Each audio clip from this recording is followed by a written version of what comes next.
প্রিয় মৎস্য খামারি ভাই বন্ধুগণ, আসসালামু আলাইকুম। তো আশা করি সকলে ভালো এবং কি সুস্থ আছেন। তো বরাবরের মতো আপনাদের মাঝে আবার একটি নতুন ভিডিও নিয়ে হাজির হলাম। তো আপনারা ভিডিওর স্ক্রিনে যে মাছগুলো লক্ষ্য করতে পারছেন, এগুলো লগে 2025 সালের নতুন বছরের নতুন পোনা। এটি হলো গিয়ে অরিজিনাল থাই জাতীয় পাঙ্গাস মাছের পোনা। তো আপনারা যারা অরিজিনাল থাই জাতীয় পাঙ্গাস মাছের পোনা চাষ করতে চান এবং কি চাষের প্রতি আগ্রহী আছেন, তারা আমাদের ভিডিওর স্ক্রিনে দেওয়া নাম্বারে আমাদের সাথে যোগাযোগ করে 2025 সালের নতুন যে পণ্যগুলো বের হয়েছে তা আমাদের কাছ থেকে সংগ্রহ করতে পারেন।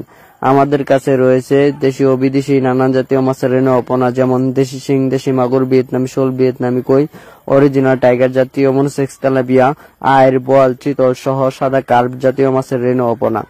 তো আজকে আলোচনা করব এই ভিডিও জুড়ে আপনারা কিভাবে এই মাছগুলোকে পুকুরে চাষ করবেন। আমরা জানি সাধারণত পাঙ্গাস মাছ যে কোনো জলাশয় এবং কি যে কোনো পুকুরে চাষ করা যায়, কিন্তু আপনারা যদি কিছুটা রোদের আলোতে পুকুরটা থাকে ওই পুকুরে যদি চাষ করেন তাহলে এই মাছ চাষ করে 100% সফলতা আয় করতে পারবেন।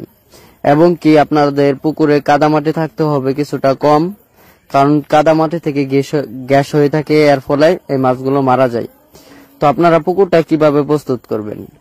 তো পুকুরটা প্রস্তুত করার নিয়ম হলো পুকুরটা শুকিয়ে পুকুরের তলস্থলে রোদ লাগায়া তারপর আপনাদের পুকুরের যত ময়লা আবর্জনা রয়েছে ওইগুলো পরিষ্কার করে নিতে হবে, এবং কি পুকুরে সার দিয়ে, যেরকম রয়েছে টিএসপি সার, মাটিয়া সার, আর বিভিন্ন ধরনের সার রয়েছে, তা দিয়ে তারপর পানি দিয়ে সমিতন দিয়ে তারপর আপনারা এই মাছটা পুকুরেতে চাষ করতে পারেন। এই মাছ চাষ করে ভালো একটা মুনাফা আয় করা যায় এবং কি অনেক চাষি ভাইরা এই মাছ চাষ করে ভালো একটা মুনাফা আয় করতে পেরেছেন।